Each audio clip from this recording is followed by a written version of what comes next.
দর্শক, এই হচ্ছে আমাদের সমাজ ব্যবস্থা। দেখছেন চোখের সামনে মাংস বন্টন করা হচ্ছে। এটা হচ্ছে প্রত্যেক ঈদে, কুরবানি ঈদে যে যেনারা যাদেরকে আল্লাহ তৌফিক দিচ্ছে কোরবানি দিতে, তাদের কোরবানির একটা অংশ অর্থাৎ 3/1 এখানে জমা হয়।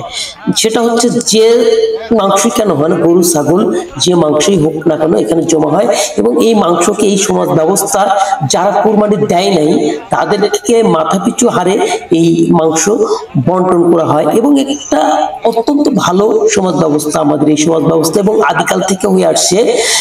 আপনাদের সমাজ ব্যবস্থা কেমন, এবং আপনারা কি এভাবে আপনাদের মাংস বন্টন করে থাকেন কিনা ঈদে, আমাকে কমেন্ট করে প্লিজ জানাবেন।